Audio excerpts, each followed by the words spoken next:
And then I need to go.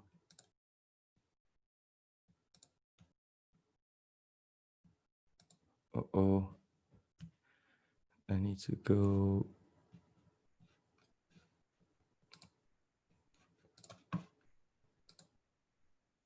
What is this? YouTube Studio. Okay, guys, if anybody is hearing me now, I certainly hope you can see me, and I will be with you very shortly. I just need to post a link over at the other thing, and I apologize very much for all the technical difficulties, and hope you are still hanging on over there. So.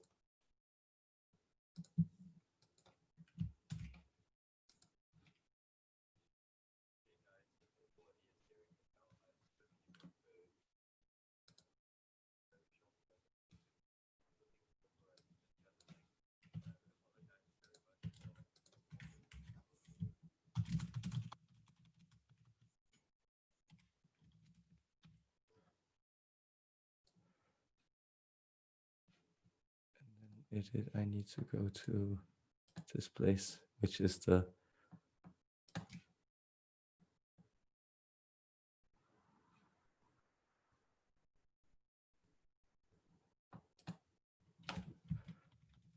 Hi guys.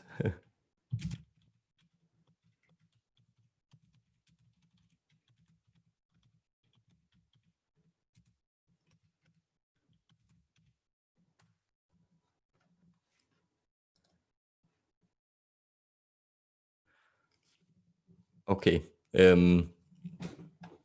Hopefully now you are hearing me over there. There's another link, then you can jump from one video to the next. And I apologize so much for the interruptions. You should be able to now post questions here if any of you turn up, and I will also just throw the Zoom link for the new thing.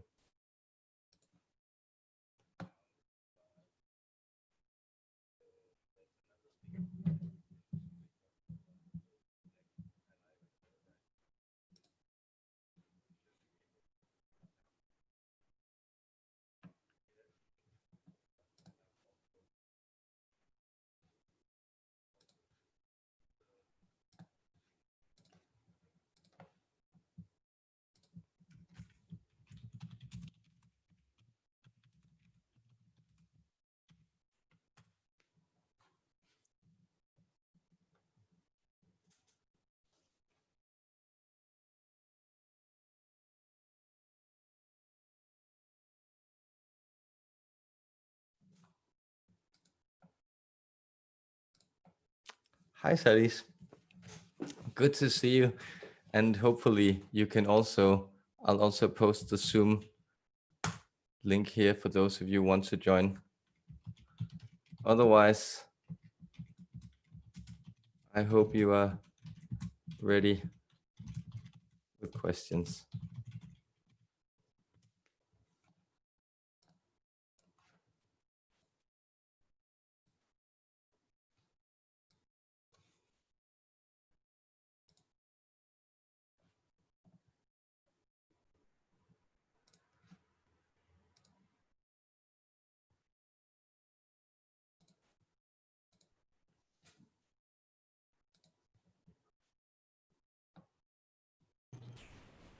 Hi, guys.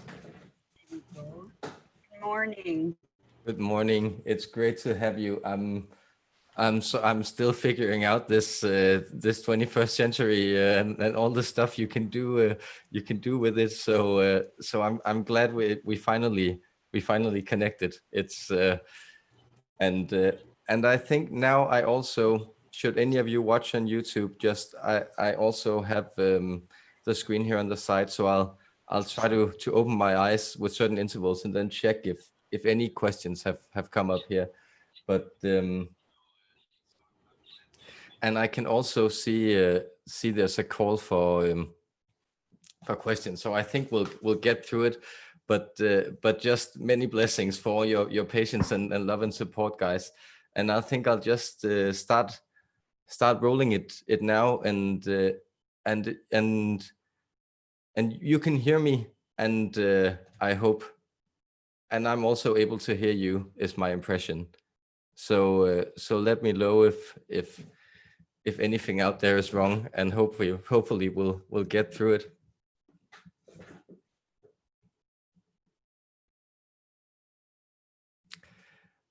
Okay, so can I get just one of you to confirm that you're hearing me all right?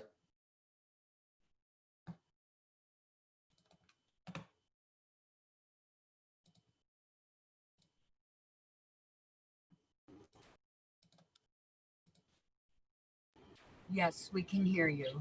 Okay, I'm happy. And you can also post questions and talk and everything. I'm doing this without a manager today, and Oh dear. it's going a little crazy. So Okay. many blessings to you guys, and I will bring in the Quanta, and I hope everything will flow from here on out. Thank you. Thank you.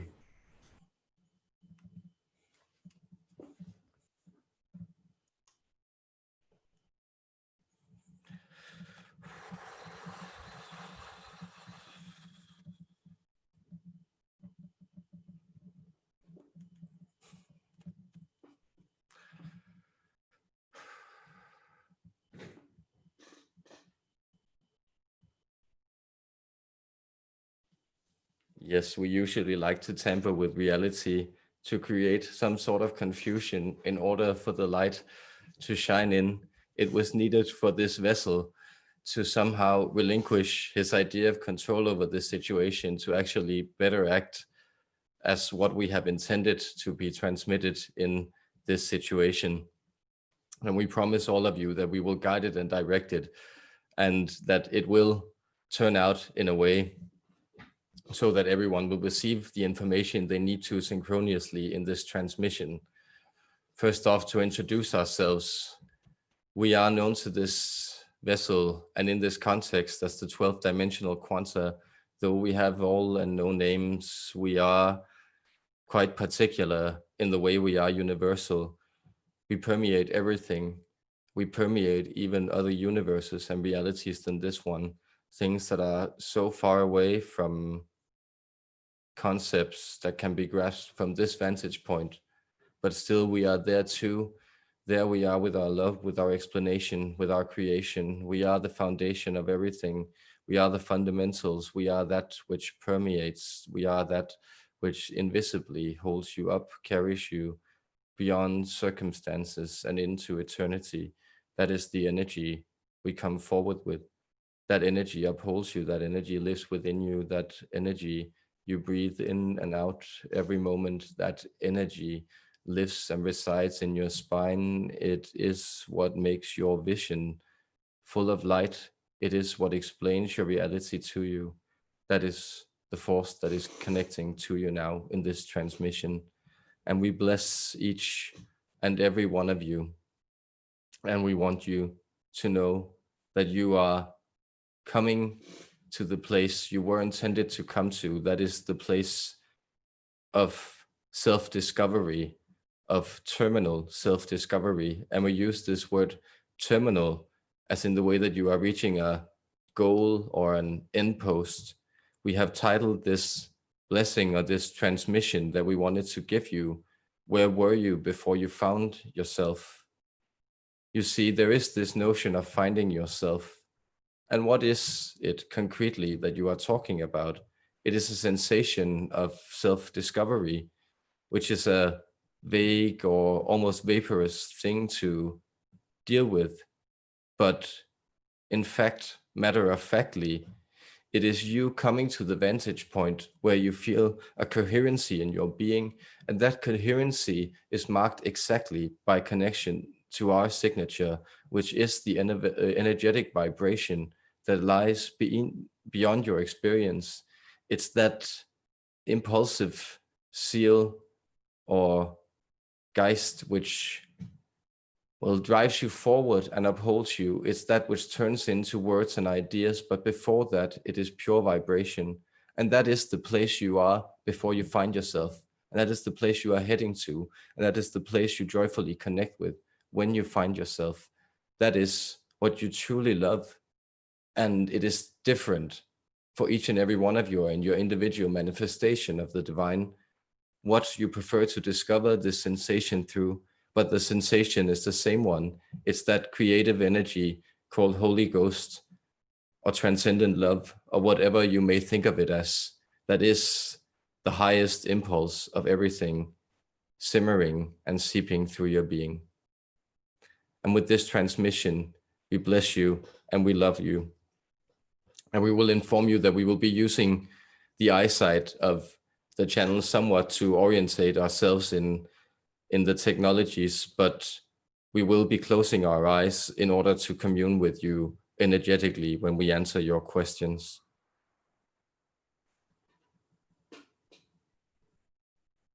So, yes, we will begin by answering first one question from the YouTube, and it says, I would love to know if the Cabal Agenda 21 is still rolling out. And also, thank you very much for your love. Well, from our perspective, from the 12th perspective, there is no such thing as a Cabal. That is a type of temporal or very third density naivety. You see, it relies on a lot of ideas of consistency that do not uphold with the way human beings actually are. Well, you could imagine yourself going through a day and imagine the many, many versions of yourself that play out throughout the day. Some are vague sensations only of faint beings. Some are versions of you you know well, like the irritated you, or the happy you, or the excited you, or the bored you, or the engaged you. Or there are a lot of personalities and characters within you. And so the idea to think that there are some human beings surrounding you who are carrying out a certain agenda because these people have managed to gather up such a discipline within themselves that they are able to carry out an agenda. Well, this is a narrative that's very convenient for people who want to control you to propose. And notice, this is the interesting thing that you will see. It has come through a lot through this channel in his relationship to the reptilians, who siphon up fearful energy. And what they usually reveal to you is that these type of messages of the Cabal are usually meant to harvest fear from you. That is to say, they are used to give you an idea that there is someone who's able to control your life more than you are. And this is the essential lie that you have always been sold by authority in any kind, whether it be corrupted government or corrupted church structures, or like simple the local authority, whatever it is, or the bully lording it over you. It's someone trying to sell you the narrative that they are more in control than you are, that they have secret information that you don't have, that they are more powerful in their humanity and in their control of the world that they aren't. That is not to say that there isn't a lot of things playing out in the ethers, and that is not to say that there isn't a lot of things in governmental structures, particularly on the North American continent, where what you may think of American empire is being turned on its own head. That is going on in that sense. But we would say that the agenda that goes along with the QAnon narrative is one of chaos, essentially. And you may notice that it arose on 4chan, and 4chan is a very interesting fertile ground because they actually quite consciously worship the Lord Kek, which is the frog lord of the muck. And that is the creative Lord who sits in the chaos. And so that is what is essentially the agenda of the whole idea of the, we believe it's the QAnon idea, which the channel isn't so well informed with, but he noticed some of these terms because he's sort of connected to this environment through the work he does. And so the idea is that the QAnon is more like a disinformation tactic that has been launched by someone who relishes a great deal of, well, has a great deal of fun out of creating chaos and watching things destabilize. It's connected, for instance, to the ideology you know as Discordianism, which just simply enjoys to disrupt things because it sees it as a creative process. So we hope that answers some of your questions. But first and foremost, we want to remind you all of you, but also you personally, Maria, who poses this question, that you are a very, very powerful creator, and whatever you may think of as someone who's able to control your life, you are way more powerful than them, and you can take that power back whenever you choose, because you are the center of your very own cosmic universe. You are the infinite mystery unfolding unto itself. That is what you are. You are something much greater than any type of control, a program of mind control could ever bring through. And we bless you with this message. And then we would ask is if anyone can come through. Is there anyone having a question on the Zoom call? We would. I think I have a question. Thank you. Yes, thank you. Could you or would you explain the dimensions from the 12th to how we ended up in the third and our transition through that? Does that make sense? That makes a lot of sense, and he did not have the wherewithal to answer, because it's terribly hot out here. But the channel wanted to thank you for the questions you posed in your mail exchange, because you were touching exactly on this question of the founders from the 12th dimension. And you asked whether or not we were the same entity, and we most certainly are, because we are essentially what makes up the 12th dimension, which is a type of fundamental radiating energy. And the interesting thing is, of course, as you are pointing out, that is where you began. That is actually where you are moving to. So you could imagine that in a point in the future, where what humanity will become along with the rest of the universe is actually fully ascended or integrated into the 12th dimension. So it's viewing everything from the perspective that we are viewing you from, and that we are communicating into this mortal frame, of course, with the limitations that entails. But what happened to humanity was, in a sense, that a deal was struck. So whenever intelligent races or ascended races, so races that will complete the progress from the lower densities and into the highest realms, or heaven or paradise, or the 13th dimension or source, they are actually first created in the 12th dimension. And this is what you point to, which is beautiful. And that is that the angelic intelligences and the other ascended beings with their experiences, and then this creative council that we are, this creative all-permeating intelligence of geometric light streaming, we configure how the trajectories in its possible unfoldings will come about in the lower dimensions. And then you can think of it almost as a piece of origami. We fold these dimensional codes down. So it's not that you yourselves are not at the same time residing in the 12th dimension, but mentally we have sort of folded your version of human consciousness into a type of origami or manifest geometry that will unfold slowly through what you experience as time right now, but will later be experienced as energy. And then later again in the 6th dimension, you will experience it more as, well, enthusiasm, we could almost call it. So you will experience it more as what is streaming through from the upper realms and through this, and that is already happening. So it can be hard to comprehend, other than saying that it was actually done with loving beings, and it was done with your higher self, that is to say your highest 12th dimensional self in mind. So the connections are, you could think of it as a spider web almost, that have, well, and right now you are actually out at the outer rims of existence. So the connection points are fewer and further between, and they are also more tenuous. That is, that it's a few points holding it up to outer objects that you can't see.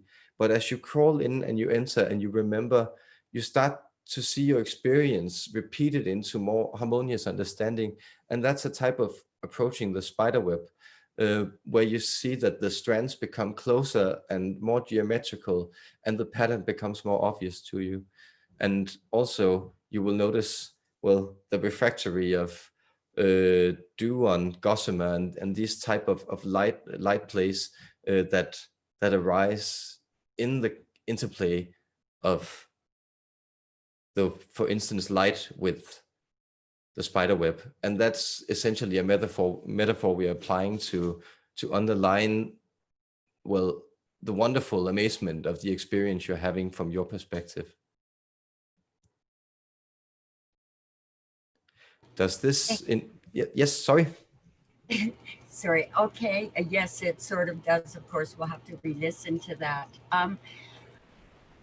We co-created with the founders in this universe. What was the experiment or the goal? Was it the polarities? In this one, after we've made these worlds through the dimensions, you know, all that.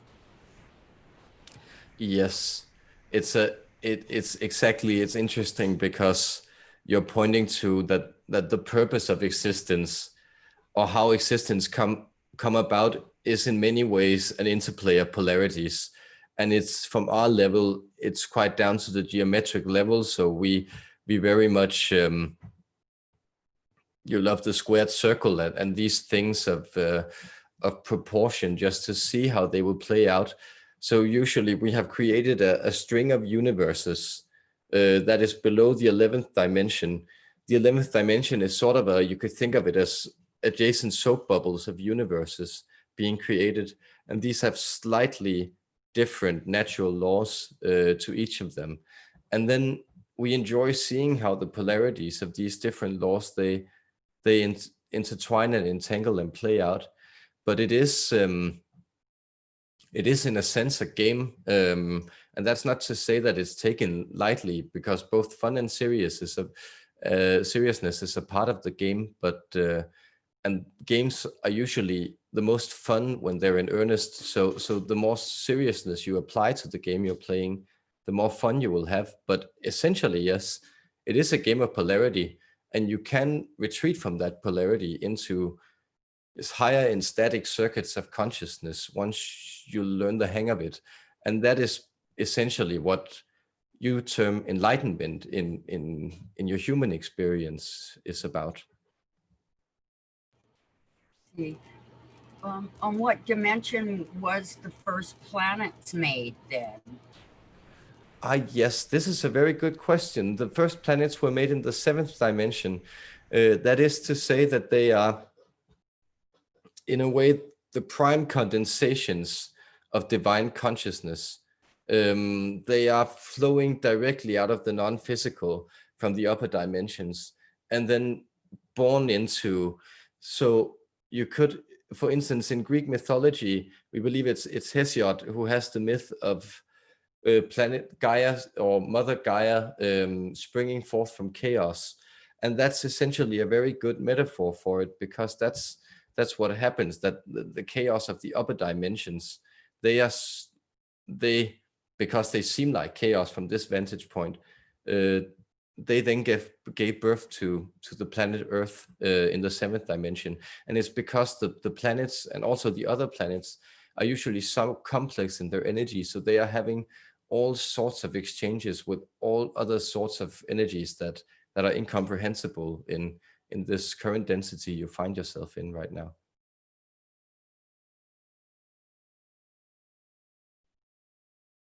Thank you. I was hoping I just lost my question. Oh, with the new plan. Oh, go ahead. I'll listen. Oh, no. We want to answer your question. That would be helpful. Oh, thank you. With seeding a new planet or a new planet being created, is the new planet that's going to be seeded out of the 5th dimension, or can you speak about this? Yes, it is more to say that the new planet that's being created is already there in a sense, but it's becoming available, and you are creating it by you ascending into the 5th dimension. So that is to say that the planet already exists in a 6th dimensional and a 7th dimensional pattern, but what you are gaining access to is the mother planet as a 5th dimensional pattern. And for instance, there you will experience her as a collective energy field, much more as you do now as a room to some extent of separate spaces. And some of them you might find are enchanted and so forth and so on, but you will be able to actually commune with the energy of, well, the intelligence that is Gaia, because there is a type of, you could always think of it as an internet. Actually, the internet are things that you sort of grasp from the etheric realms and then create into the technological realm. So there is a type of transmitted information in all energies and all molecules and materials that reside on this planet. And that is what the 5th dimensional Earth is very much about. So the way you are creating it is, you can think of it as discovery and creation are in many ways the same. And that is what is happening, is that you are finding new ways to interact with Earth. And human beings have already been in connection with a lot of, well, in the Lemurian stage, you were also in connection with the 7th dimensional Earth. In the Atlantean stage, you were in connection with the 6th dimensional Earth.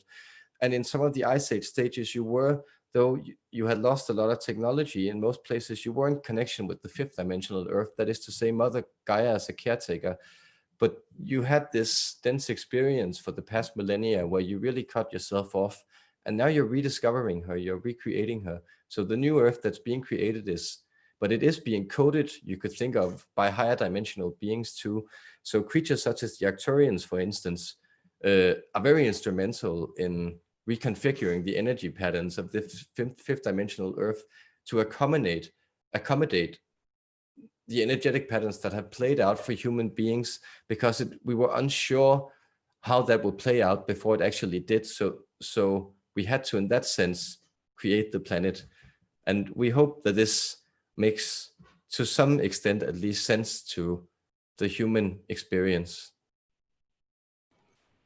Is that is the game going to be in polarity in that one, or will there be a new experiment or game? Yes, you could think of, there will still be polarity, because the physical is constituted by polarity, and actually all experience is to some extent constituted by polarity, but the physical realm in particular. So your next dimensional experience for, well, for millions of years will still be concerned with polarity, but you could think of it more as a polarity as a healthy type of exchange.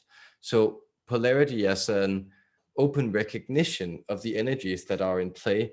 So instead of what you can think of, what you have been doing to some extent in the 4D is identifying with the positive charge of a battery, which is of course silly, because the power can't run unless you have both the negative and the positive charge. And that is how you will begin to view things in the 5th dimension. It is instead that there is a open energetic exchange, or the sense of flow, which has also become a buzzword, because it points to an experience which is what will be inherently you in the 5th dimension. And that is so that you don't necessarily experience that polarity as something antagonistic. You rather experience it as, well, yes, movement from one state to another, much as, you know, the ocean ebbs and flows, or the moon comes up and goes down, and so forth and so on, which of course is essentially a joyful way of experiencing polarity. Yes, I'm wondering if you could talk about our bodies are changing into our crystalline bodies or our light energy bodies at this time in a physical form. Could you talk to us about that? Yes. And we would simply tell you to trust the process, because there are a lot of things going on in this aspect, but essentially your DNA strands are, well, partially becoming more complex. That is to say, in the 5th dimension, you will begin by gaining an additional DNA strand, and this DNA strand will bring forth qualities in the others. So these types of cities will become more common, this ability to astral travel or to shift from one reality to another, or to light heal, or to perform Shaktipat, or to levitate, even such abilities that you think of as almost against the laws of nature, you will start to see emerge. Also, a lot of you will begin to talk to animals. Some of you are already having that experience, but telepathically, this will be an unfolding. And you should think of it more that the experience comes before the physical changes.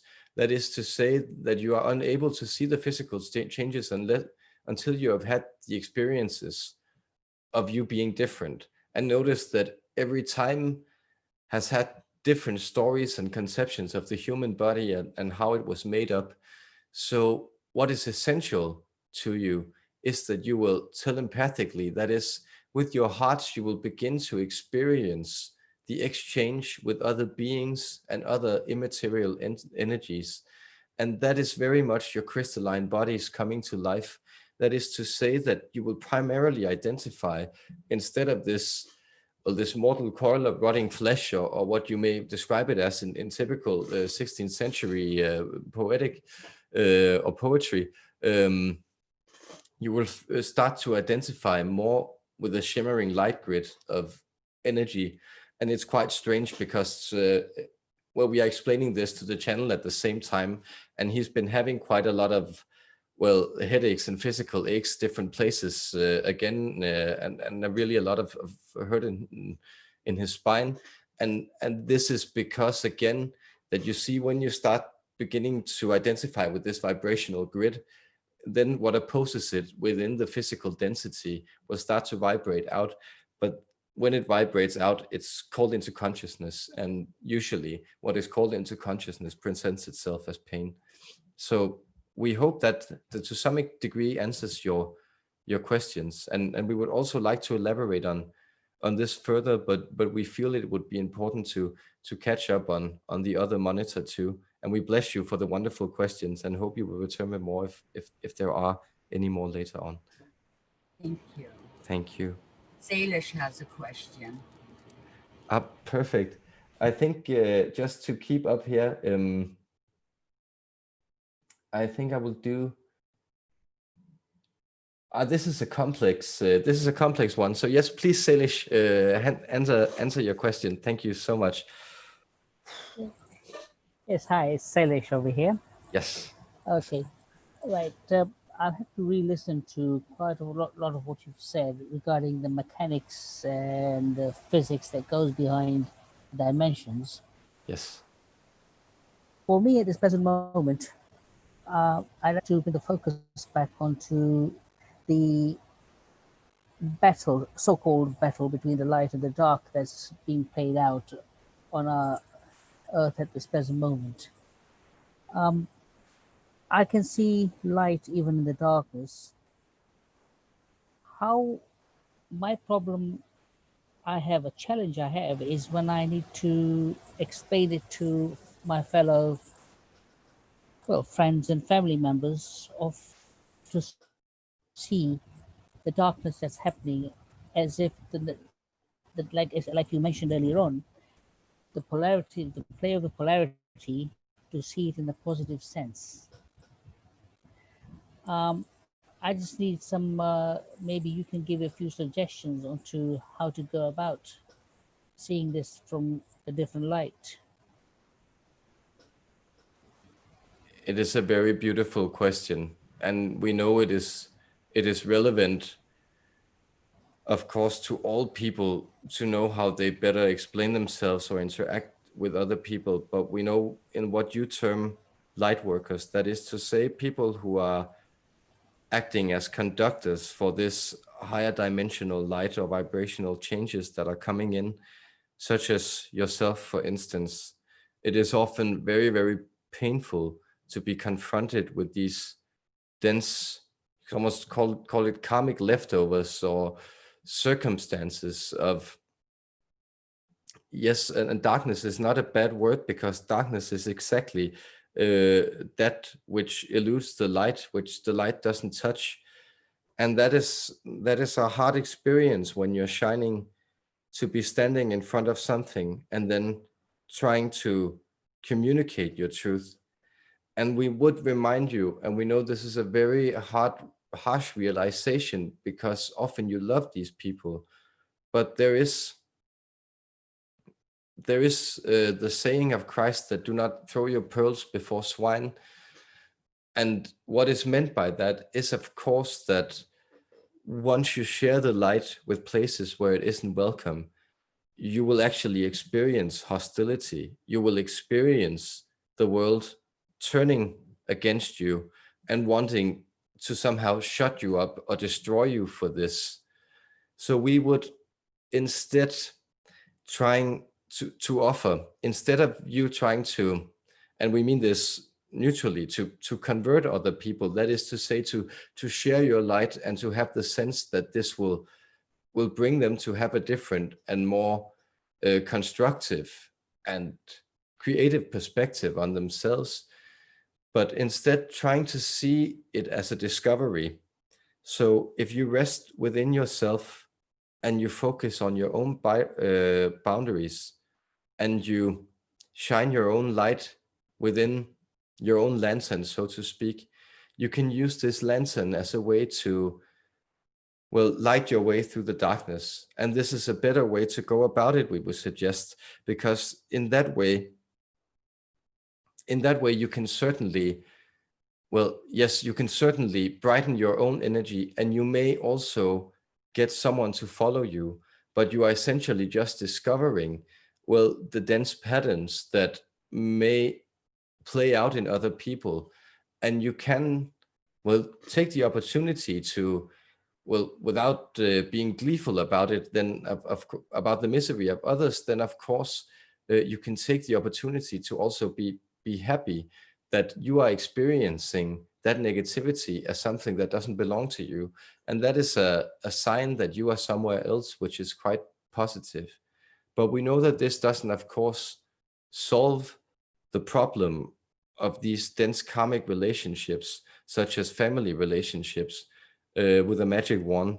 And therefore, we would also suggest a lot of you to also accept these relationships, as try to define them in a way that is, let us say, redefining to yourself. So if you can put yourself in a place where you don't feel dependent on the opinion that the people who brought you up have of you, for instance, or who were brought up around you have of you, then you will start to also see them in a new perspective. And that will maybe open for a new type of more constructive unfolding of those relationships. Yes, yes, makes a lot of sense. I mean, I have never forced anyone or will force anyone to listen to my views, or even point them into directions where they, all I do is effectively say, do your own research. Yes. And I am being a lantern. Yes, I see where that comes from, and it makes a lot of sense. That makes, because to force my view into anyone is a form of evil, it's in itself. So I understand very much indeed. Thank you. Thank you also very much. And do not feel that sharing your views in that sense is, because there is also a joy in sharing, and everything has a positive and as a negative aspect. And you are absolutely right that it is a good definition of evil to force your will upon, or your reality upon, other people. But there is, of course, also a wish to joyfully share. And that was in many ways also, we feel, the negative experience you might be pointing to, and that we were addressing among light workers, that you often have this experience where you have in some way contacted something positive, and then you also have to, well, many of you, or most of you, have learned by that sense of deflation that someone may bring to that experience, that sometimes you also just, well, yes, need to shut up and keep to yourselves, although you would prefer that you could just share openly. And that, we would remind you, will also be more of a future of the 5D, that the telepathic relationship between humans is an open and a sharing relationship. Thank you. Thank you.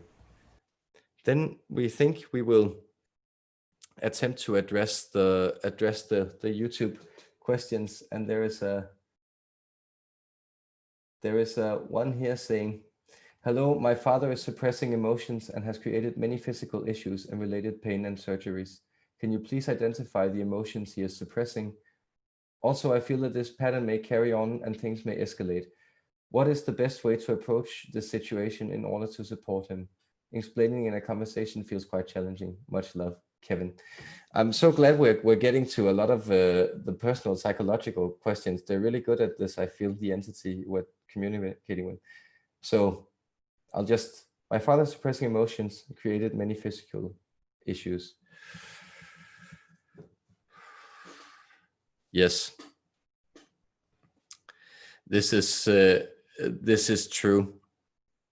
And it is interesting. Notice again these synchronistic unfoldings, which keeps amazing the channel, that there seems to be a thematic coordination between the energies being shared and the questions being offered by different people, because now we are coming to the same drama of family in the same way that you see the attachment to the father figure is in many ways what you are asked to relinquish in the new eon.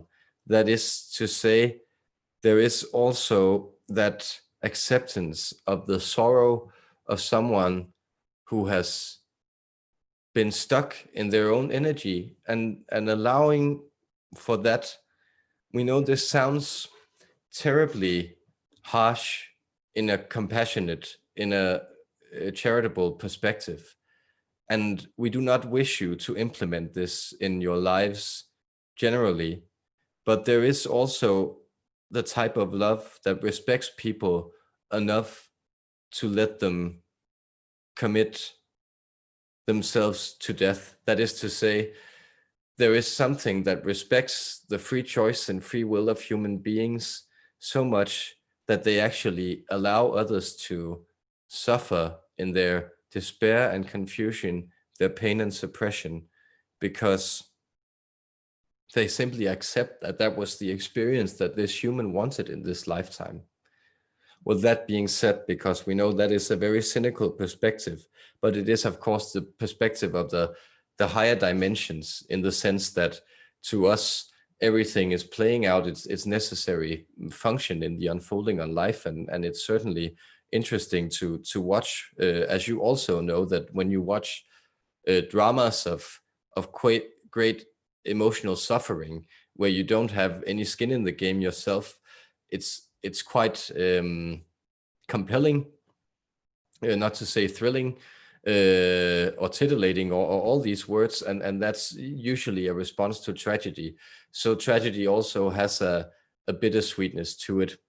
Now we will address the question more in the specific, because we would say, with your father,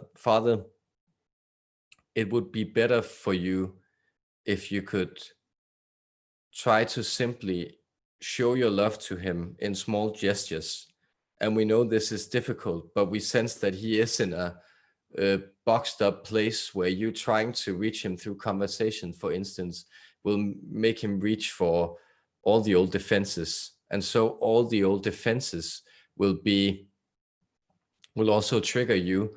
And that will actually, well, that would mean you would do the father the favor of letting him play out the games that he usually plays, which is leave me alone. I have my boundaries, and I'm a tough guy who's strong enough to die on my own with my bitterness, right?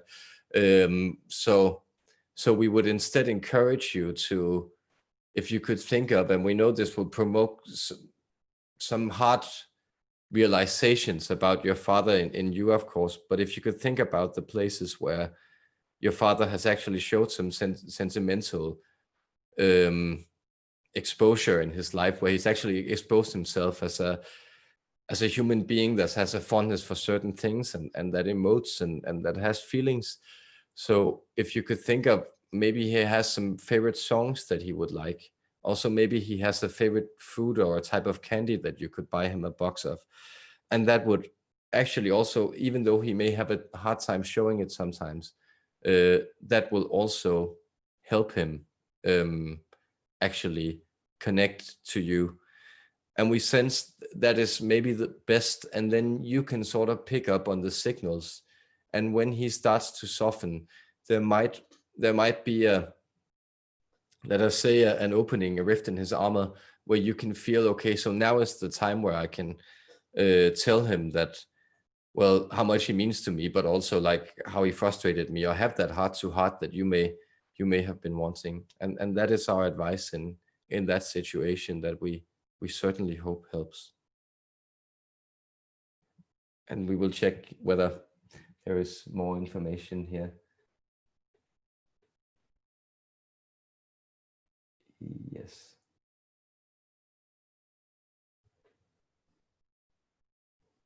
Okay, so someone is asking, is there an exchange of information between the universes? Are they connected? That's a very, very, very good question. We would say yes. You see, they are actually connected, and this is where the 11th dimension comes in. So it's been very hard for the channel has been trying to comprehend the 11th dimension for a long time, and now we're explaining it. So this is lovely. So we were explaining the 11th dimension as this almost array of soap bubbles where the universes were created. And yes, there is an intersection between them. And this is what happens with types of ascended races. So each universe is actually allowed to play their course. And so when they have played their course, they usually return into the 12th dimension, and then a new universe is created. Well, also considering the experiences and the lessons that have been learned in the 12th dimension from that.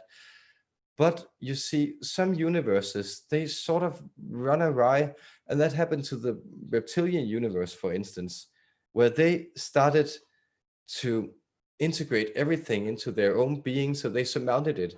And by that, they were able to actually configure their energy as a universal type energy. So they shifted into a reptilian principle that created entire universes. And then they folded themselves and composed into a different universe, which is this one. And this is one of the ways that they have, well, they've been adding to the experience of polarity, but also to the increasing of fear in this universe, which is quite uncommon actually in a lot of universes, because, well, it's a quite destructive force. So it in a sense it tends towards entropy, or it tends to also encumber the development of free processes, which you also experience in your Earth. But that is yes. So we hope that makes some sort of sense, because there is an exchange, but there is an exchange where you actually need to access the 11th dimension to have this exchange. And of course, you as in your higher dimensional realities can shift from universe to universe, but it's quite difficult to do even in the astral plane, because you sort of need to transverse. It's way beyond what you know as witness consciousness, for instance. So it is quite difficult to grasp, but there are remnants of other codes of other universes, such as the reptilian within this one, for instance.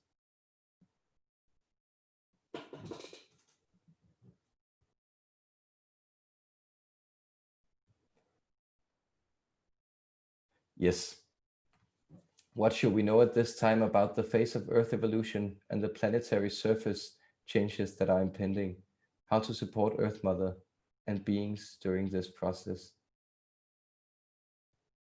This is also a beautiful question.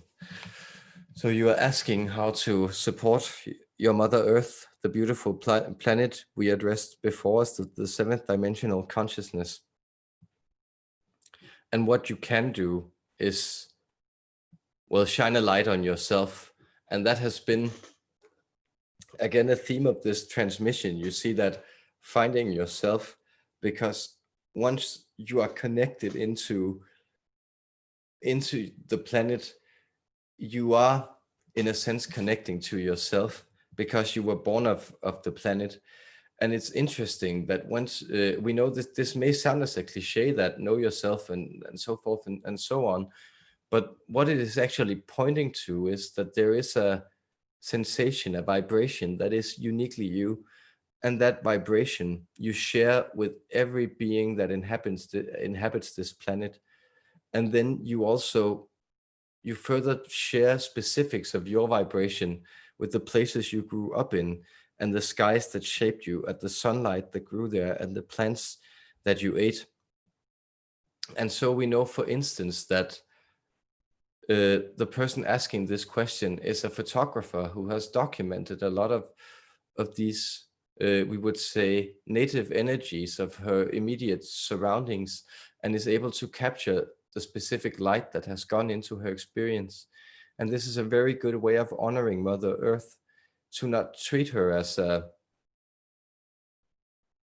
uniform factory of, let us say, soybeans that can be produced in one continent or the other. You just cut down some rainforest and then you ship them to like places like this, where you feed them to pork that you then ship to other places to eat in, and that circulation. But you instead treat her as a place of unique experience. That is to say, that what is unifying about her is actually the unique way that you connect to her when you go outside and interact with her. And of course, you also do this inside by breathing. And we would also, well, offer, if you could keep any type of houseplant, and it's not necessarily to balance out your carbon emissions, it is simply because the more you configure this energy, the better.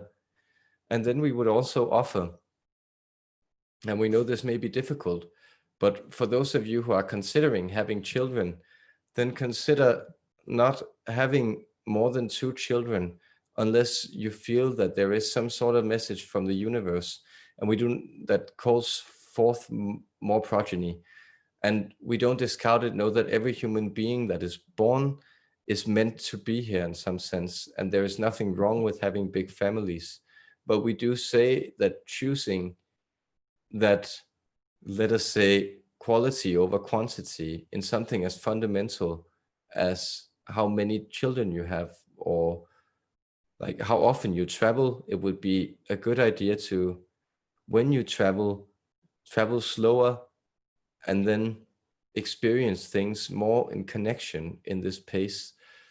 So we hope this is general advice, and we can keep going into it, because there are so many things. But we would also remind you that, well, the collective in general, but those of you here in particular, are all very much working on connecting to these energies automatically. That is to say, that your higher selves are already reconfiguring yourselves into a place where you really function well with the earth that is coming about in this time.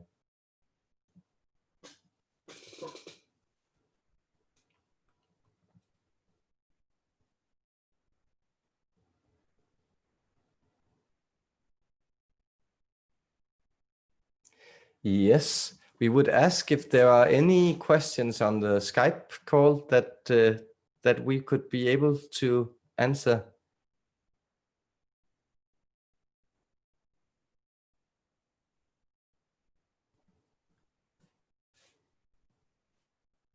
Are you hearing us out there, friends? The Zoom link we can. Oh, perfect. So yes, Kate, do you have any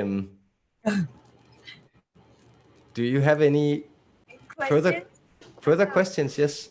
Not if there's some on Skype. That would be wonderful to hear other people's questions. Personally, where was the archangels created in the 12th dimension, and why would it be that corporally the archangels and the creator beings are coming together corporally at this time?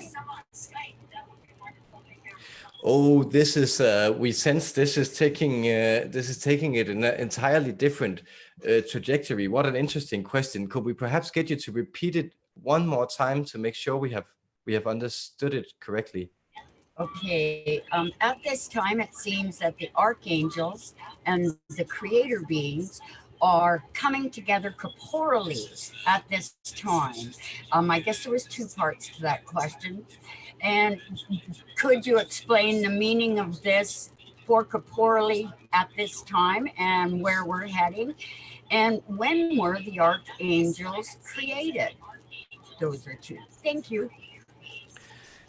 This is an excellent question. And we have heard different explanations about the archangels, and you will encounter different explanations. But from our perspective, they were brought forth from source in order to act as transmitter entities. So you could think of almost the archangels as, well, if you are here and the sun is up there, and there wasn't such a thing as rays of light, you would have to invent those rays in order for the sunshine to get from here to there.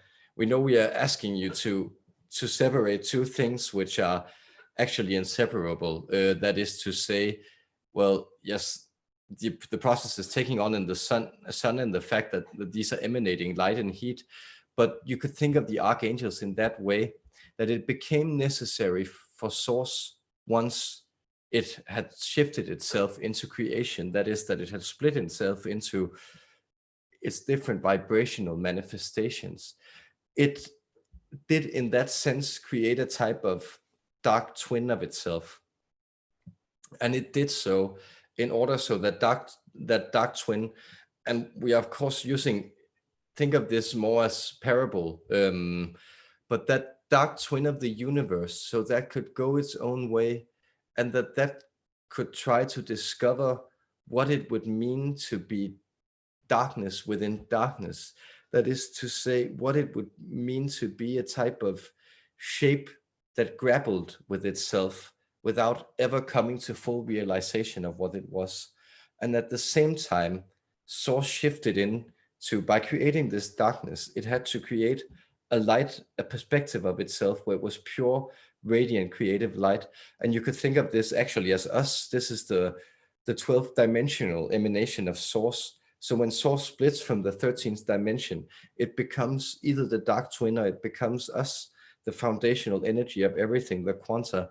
And then to transmit energies into the darkness, which is in this way of describing the universe, the place, the material world where we are now, you had to create these rays directly from sun or directly from source that would penetrate into the darkness and mold it and sort of prod it in the ways that it would do, but that would be able to conceal itself in shapes that were congenial to the darkness at the same time. And this is the archangels in the perspective of this. And when you say that they are corporally coming together, do not necessarily think that there is a place in this dense physical reality where we stay right now, where you will meet a physical angel having intercourse with a physical demon. The angels are also sexless, or they are dyadic, or they have isogenic, we believe. Isogenic is perhaps the word, so we believe they have two sexes, and but they are a unity within that. But that we would say that in you physically, you think often as the ascension, as the expulsion of dark within to light, but this has in many ways been the neurosis which has turned into a destructive, almost well, an attitude that is an enemy of life. But what is happening now is you are integrating the corporeal with the spiritual. And so within you, there is a type of, well, we don't mean to be crass, but a type of copulation of the dark and the light. So often what a lot of you are experiencing is also a greater acceptance of the unpleasantness that lies within you and the unpleasant thoughts and sensations that you are also able to have, and therefore that you are able to recognize and attract in the world. And we know that all human beings have had experiences which somehow relate to the, yes, let's say, dark dregs of existence. And that is what is being integrated and accepted, so that you can see that it is not dangerous. It was simply something that was needed to bring you here, and that there is a way to transmute all these sort of dark things, such as you can transmute, well, desire into love, or you can transmute appetite into the culinary experience, or into the experience of savoring. So there is a lot of ways in which the dark instincts that drive you someplace also have light sides, and there is a lot of place where if you chase the light, it will turn into darkness. So for instance, you see people who strive for stardom, which is usually, well, being a star, or being someone that's so good at something that what you do touches people, and of course also causes them to admire you as a side effect. Well, that's actually positive. But if you strive to be a star, you will strive for darkness. You will strive to it for the wrong reasons. And so that is the type of multifaceted experience that you are entering into. And that is why we also say that polarity still exists in the fifth dimension, but it is more of a obvious exchange. So you won't get confused about when you are in the light and in the dark as you do in the 4D. Amazing. Is there any more questions in the chat? Because I don't have one. Oh yes, we will check. I have a question when you're ready, please. Yes, I think we will answer Sailisha's question and then answer the chat questions. Yes, thank you. Yes, hello.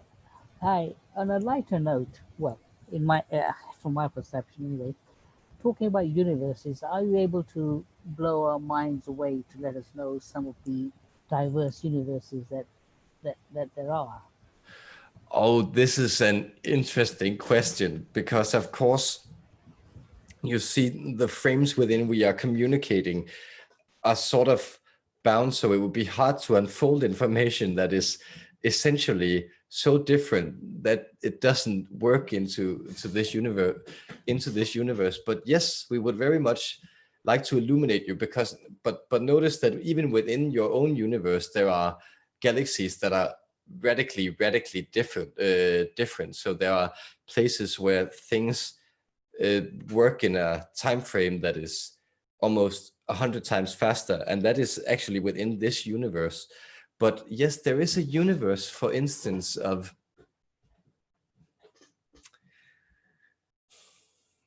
yes, you could call it, it's like a gelatinous, it's more gelatinous. So if you think of what you have as atmosphere here, you would experience that as far more jelly-like. So it's almost, well, the living creatures within that universe, they're almost like cartoon-like in the way that you would see them. Well, if you imagine, oh yes, the channel is a little old to have watched a lot of SpongeBob, but we believe that he lives in the bottom of the sea. That's a gimmick. And when he breathes, there's also bubbles like protruding from his mouth. And it's actually in this universe, it's kind of the same, that these gelatinous structures, the atmosphere is visible in the way that it fills out their lungs, and it makes for a very slivery and to your mind very slimy type of world, but this works very well. There's also a universe where that is far more metallic in the way that it's built. You may have heard that this universe moves towards iron, which is the most stable atom within the periodic table in this universe. But there is another universe where actually even, yes, the type of the gaseous elements are solid.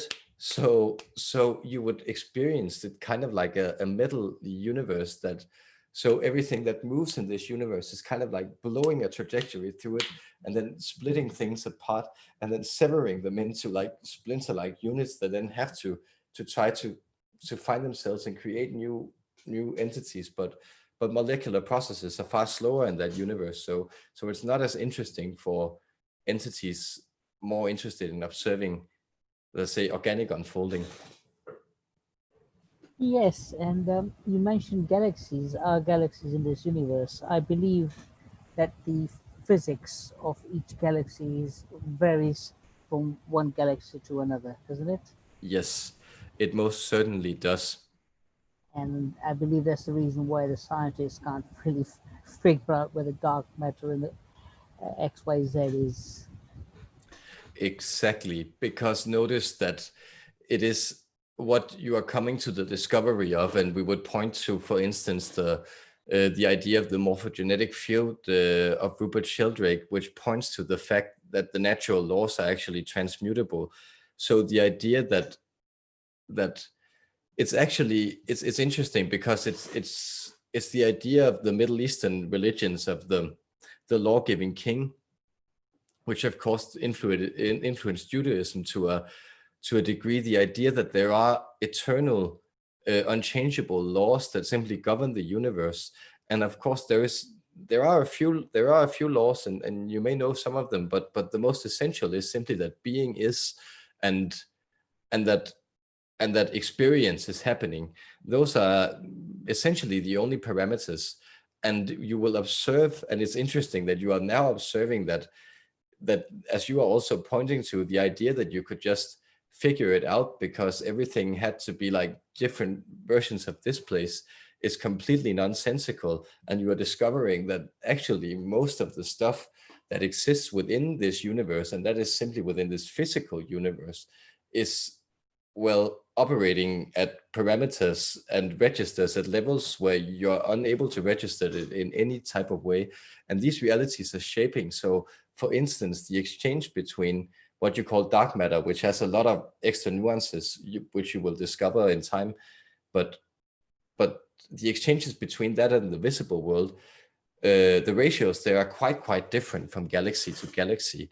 And notice that even in your solar system, to the human experience, you perceive the physical density as very different, even just by going to the moon, for instance, which is, of course, basically the neighbor's, not even the neighbor's house, but your backyard in a cosmological sense. So you're completely right.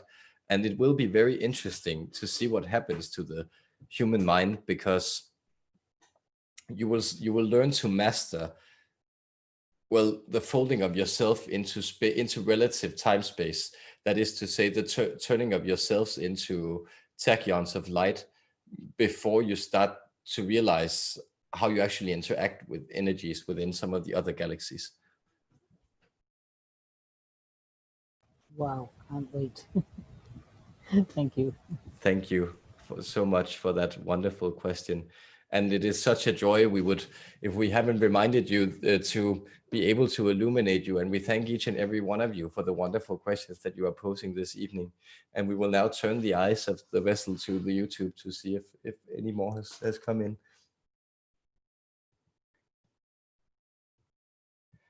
Yes. Ketul Shah asks, what is the tiniest form of life form? What goes on at atomic or even tinier scale?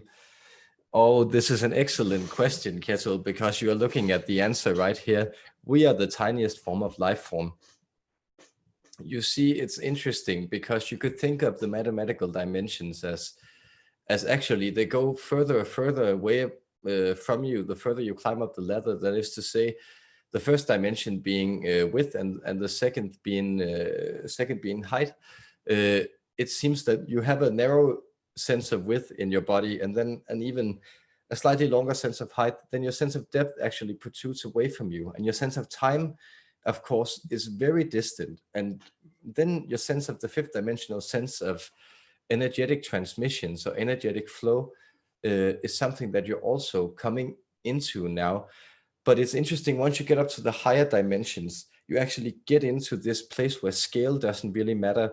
So we are, and that is why we present ourselves as quanta, because it's a play on, the quarks of the quants, the tiniest subatomic particles that exist. But what is interesting is that you see that is the nature of consciousness, that the further down you look, the further you keep finding. And so you may know that atoms actually mean that which is insliceable or indivisible in Greek. And so you gave the name to these units which you thought were indivisible, but then you discovered subatomic particles, and then within them you discovered the quants. And you could think of this as us, because we are that. And what you have discovered by, for instance, the idea of quantum entanglement, or the EPR paradox, this idea that across physical continuity or causality, two elements that have once been intertwined can actually keep corresponding. And that is the element we correspond at. So we can vibrate from beyond the furthest galaxy from here, and then interact with some type of substratum of reality that is present here. And that is interesting, because notice, once you get down into it, what you actually do is you simply divide things into polarity to make sense of them. So that is what happened with the shell model of the atoms by Niels Bohr, for instance, was that he constructed this tiny solar system of subatomic particles. But that was the way it's presented to school kids, because what is actually happening is it's a type of energetic configuration that is for some instance can only be observed as a system of probability. So that is to say, you never know the exact state of this in the subatomic level, but once you start to partition it, you will find that you have to divide it into sort of refractory units, or that is units of opposites. And that is what happens with us. So that's why we call ourselves quanta, because it's the lowest, verbally, it's the lowest divisible unit that exists within language. That is a quantum too. And that is the type of play on words. We have also presented ourselves with a lot of other titles, such as the Rainbow Conclave, for instance, to this. But we have settled on this title because it makes a lot of sense, both to us and the way we transmit our knowledge.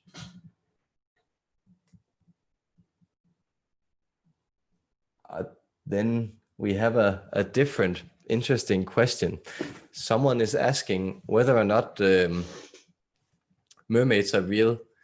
And we would say that, yes, in parallel realities, everything is real. So things are real, and we also don't deserve that in imagination. Things are real.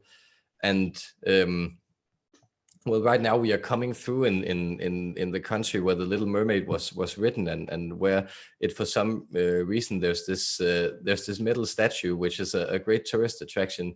And it's there you can see that, for instance, even though mermaids aren't necessarily physically real, they are still real to the extent that they entice our imaginations and they inform our actions. So in the sense that, well, The Little Mermaid was thought of, and then someone made a statue, and now people are actually planning vacations just to come and see this this work of work of art of dubious quality.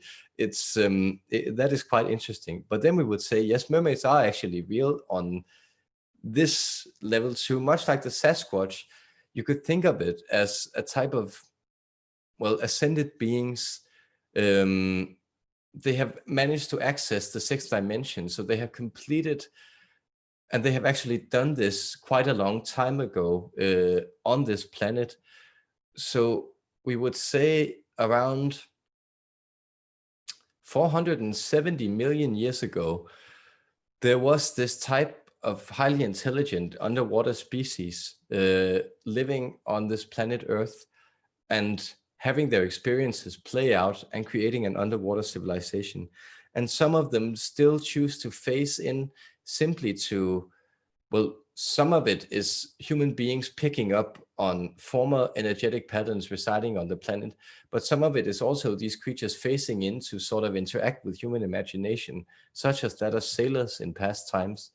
So yes, they are real, but they are an extreme rarity. It is very, very rare that a human being actually sees a mermaid. It's even rarer than someone who actually sees a Sasquatch, which is actually quite common, but usually people aren't believe when they say it. So that is our explanation of the mermaid existence.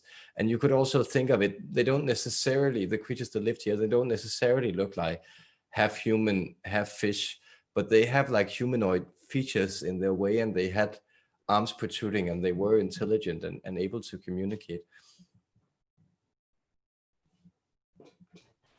Awesome. I have a question. Yes. Thank you. Thank Could you. you speak some about what dimensions the animals that are here on 3D, where they're from, and what they are here to help humans? Oh, yes, you're most certainly. And we thank you for this question, because it allows us to clear up a lot of interesting things about what is happening with your animal companions. You see, there are some animals who are, we would say, genetic patterns, or in that sense, blind code. It can be difficult to explain, but they don't necessarily reside in higher dimensions. They belong to that density lower than you, which is to say that it's usually the second density of life that is becoming semi-conscious of itself. So you could think of some of insectoid consciousnesses such as that residing in those lower densities. But then there are, for instance, your animal companions. And this is interesting. So we would point to, no, I think we will save the cats, because it's everyone likes the cats, and then we will just talk about that. But we will point to then, first of all, the fact that most animals who come here, such as the avian creatures, the birds of the sky, this pattern has already completed itself in a different physical realm and made it all up into the ascended realms. And this means that they can sort of lend a type of, if any of you are aware of the Platonic idea of ideas, actually, or the eidolons, so that idea, the unchanging blueprints of the shapes that manifest in the physical reality, these creatures are able to do that and lend this. So to lend these beautiful shapes of functioning expression that doesn't change and doesn't have to move into an ascension pattern, because avian ascension, for instance, has already been explained on or explored on a different plane. And so they can lend yourself into framing and reshaping and affecting this world in a different way.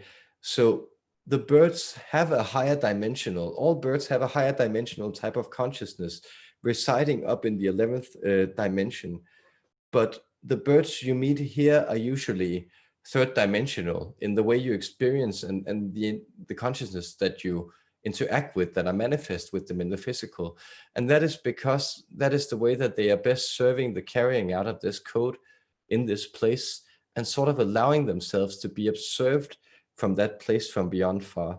And now turning to the cats, because people love the cats, and the lyrans, for instance, notice, are the example of this ascended feline species, which has then lent its blueprint into creatures that do not need to change in the same way down in these manifest realities, and that are not struggling for becoming self-reflective consciousness, such as you are, the humanoids or the apes on this planet.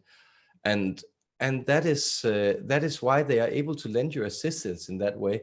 And that is always also why you tend to, in the human experience, those of you who are connected to the serene elements of what it means to be human, you tend to resonate very deeply with the harmonic patterns of animals, to really connect to the energies of animals, because they have this sort of, well, complexity in their straightforwardness. That is to say, their beauty it's right there. It's so tangible. It's so pristine. It's so clear. It's so vivid. It's so much what is enjoyable about being alive.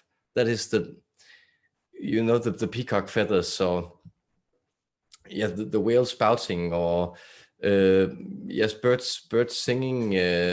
Well, your dog asking for treats.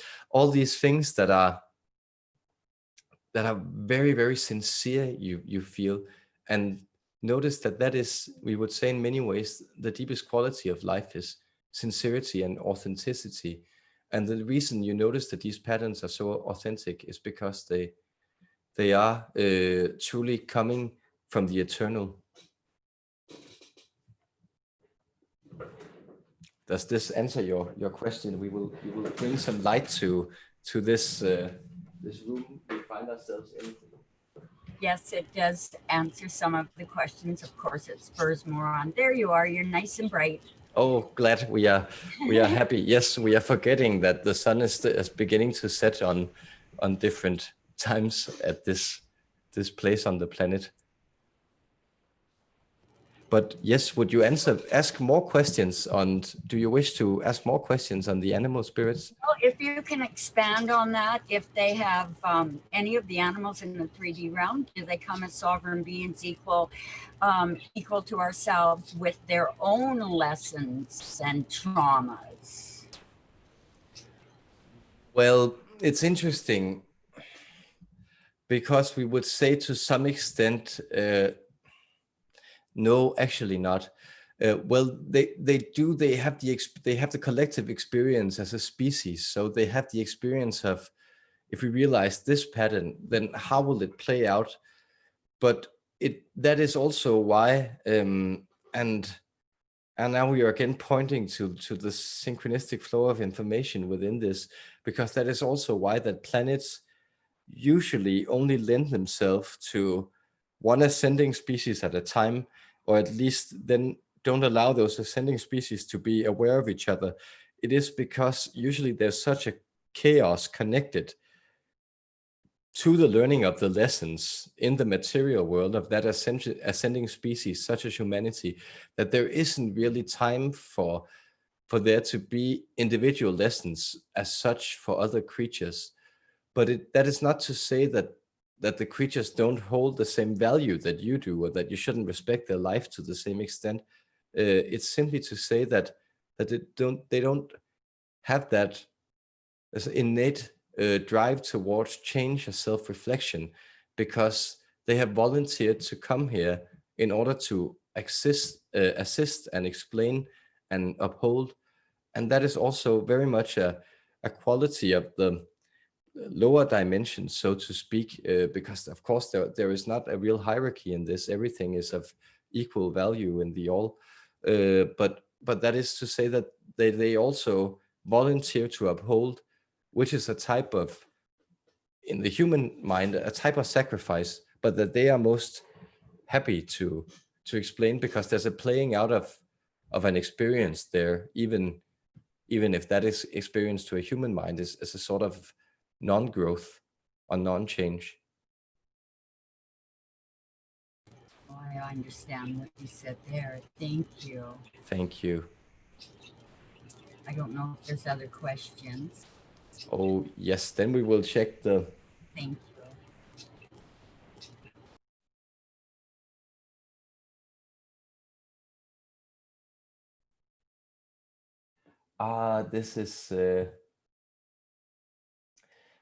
This is a good question. I have heard some beings say time doesn't exist for them. How is growth possible without time? It's a very good question, because you are, well, logically, or philosophically, you are touching upon a foundation of these two concepts, which is that they are very much intertwined. That is to say that the time is in many ways the medium in which you watch space change. That has been your conception of it. And to us, time is also not real. It's real as a dimension. So it's real as a fundamental parameter of experience that you can have, but it's not something that can't be changed, or that isn't subject to varying interpretations. And so to us, we don't experience growth as such. We experience growth in the unfolding on different timelines. So that is interesting, that within, let us say, time is embedded within a larger energetic structure.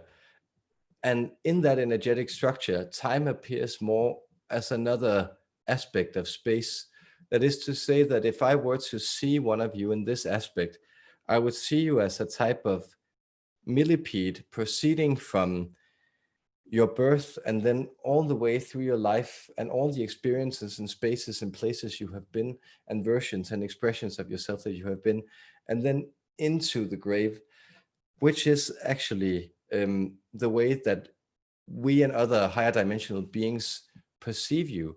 But then we have the experience of unpredictability, which you have through time, or the change you have through time, we have by watching like how these timelines diverge. And that is to say that even though that the time trajectory is fixed, it is shifting, seen from the higher dimensions. So compared to where you yourself or your higher self focuses your attention, you will be activating different timelines, much as you have discovered that how you live your life and how you place your attention and how you use your body actually activates and deactivates different genes and DNA strands within your body.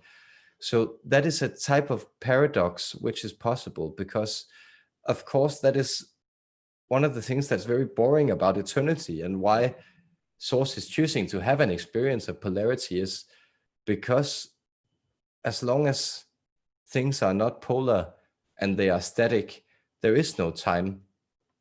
And that is also what we would point to, what we would simply bring forward the perspective that you see some of these enlightenment teachers that you have that have a very great and calming presence. And we are pointing to a figure such as Eckhart Tolle, for instance. They also are pointing or learning you how to experience the timeless. And to some extent, and we are not discounting the beautiful light that he is sharing with the world, but it is a process that looks like death, because once you move into this place where you are always in the present, there really is no change, there really is no time, you really are resting in eternity. And that is, we would also say, a sort of boring place to be. And that is why when some enlightened spirits that have enlightenment experiences, they move on from the eighth circuit and then they start acting as vessels of all creation instead, bringing things forth, so actually sort of being pregnant with time itself, which is the ninth circuit. So these are some perspectives we could bring on it, because it's a very interesting and very difficult thing to grasp once you are existing in time. But we promise you that this is one of the things, patterns that are getting easier. So notice you're becoming aware of history and historical processes is actually a way of you becoming more and more aware of time as a dimension in your experience.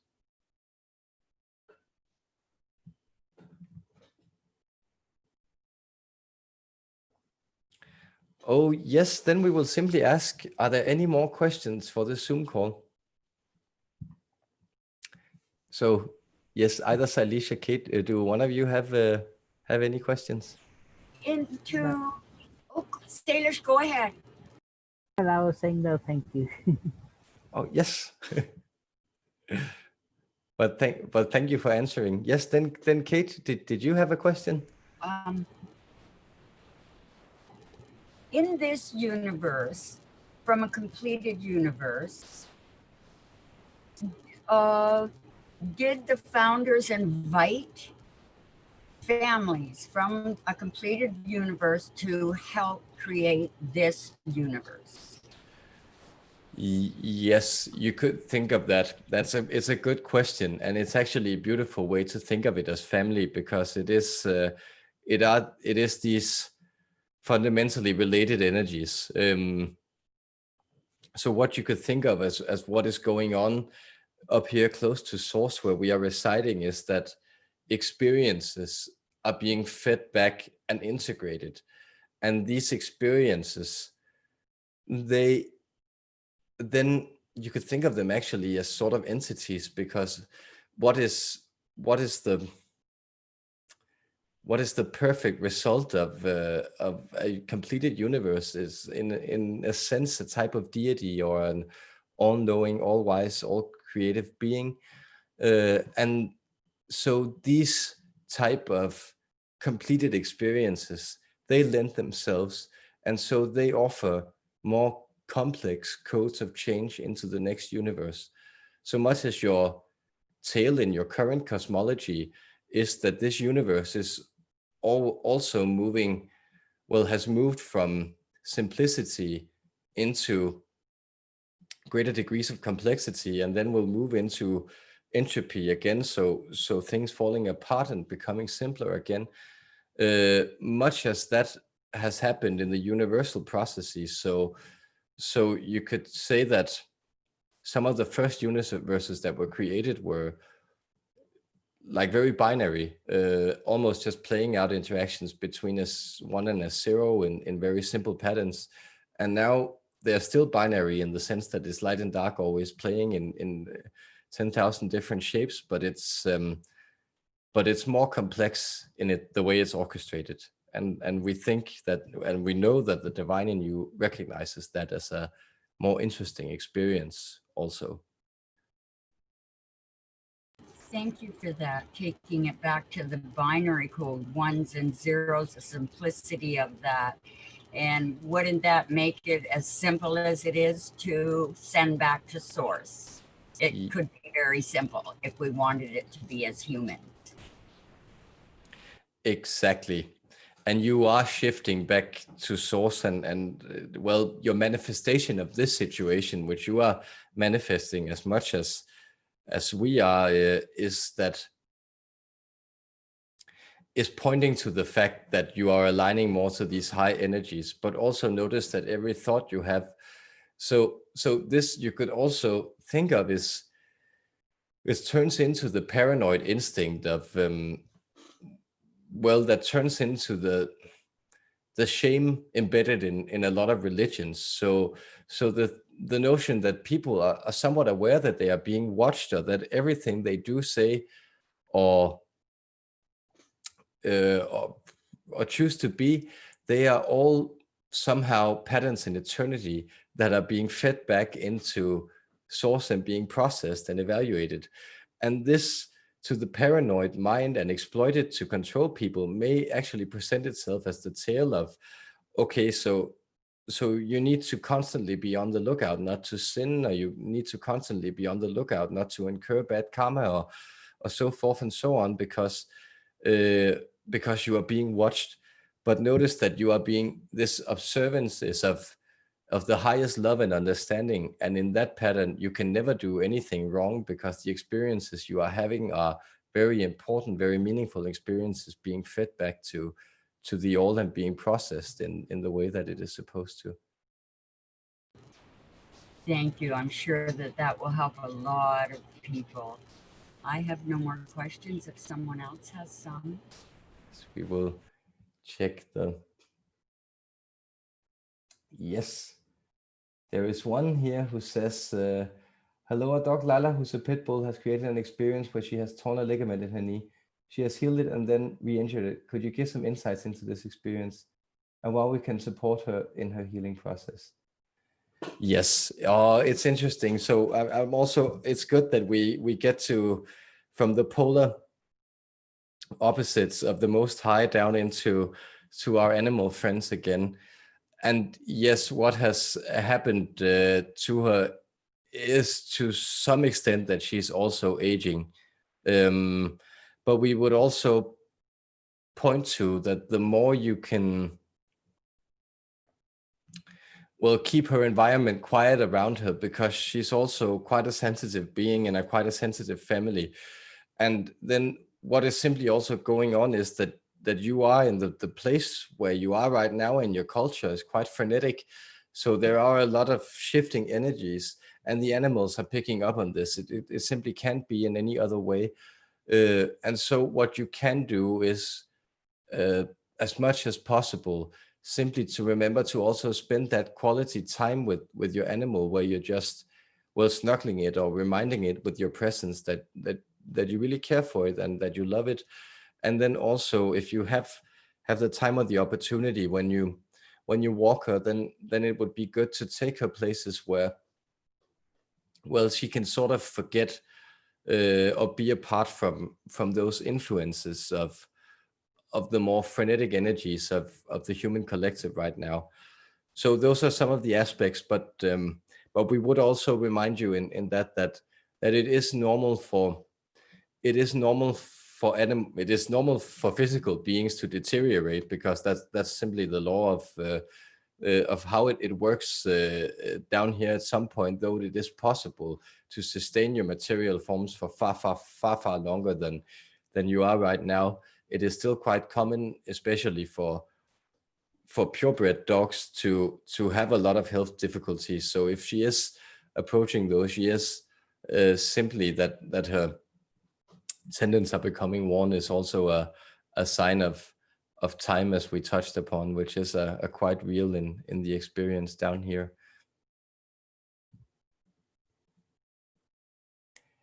Yes. Oh, it says here that that one person is waiting. So I think we will ask Joaquin if he has any questions for. Yes, Joaquin.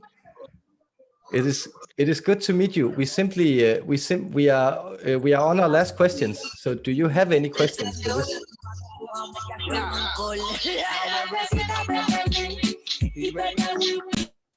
Okay, fascinating. I've never had a Zoom call hack before. What was happening there? Okay, people. So I think I will just turn out with.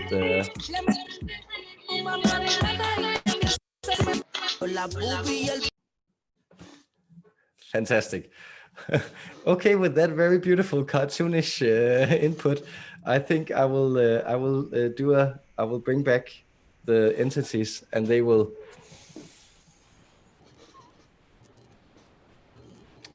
So yes, beautiful people, we wanted to bless you and give you this final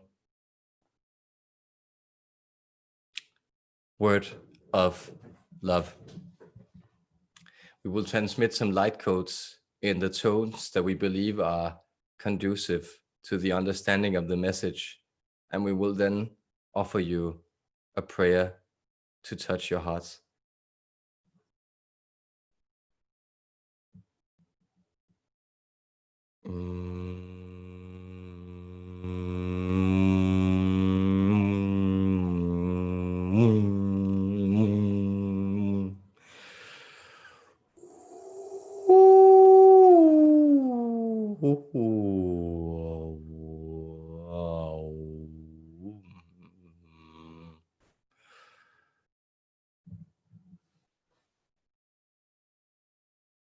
Turn your attention to a softness you have forgotten in the remembering of who you are. Then you will also see the path ahead, lighting up with a blue, clear, radiant light of hope, bringing you back to the place where you begun and where that hope that sprung from. That hope was you. That hope was that knowing that you deserved to have the experience of understanding yourself. And that is exactly what you have offered yourself in this lifetime.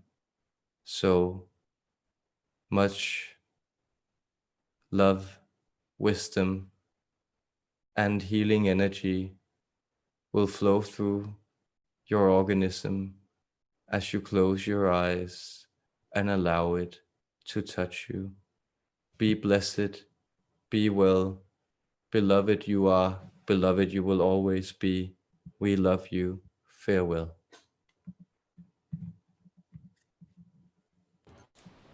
Thank you. Welcome back. Well, thank you so much, everyone, and thank you for the patience with the technical stuff and stuff. I think it went quite well. I want to say so. people got their questions answered and stuff. So I think next time will probably be, and maybe a Saturday or something, but I think I will try to bring in the Pleiadians, and you are, of course, I hope to see you then. Thank you so much, everyone, for a beautiful co-creation, and be well out there, and have a lovely Tuesday wherever you are in a time zone on the planet. Thank you, Mandiban. Thank you. Look forward Thank to seeing you again. Oh, thank you. You too. Much love, guys. Bye bye. Bye.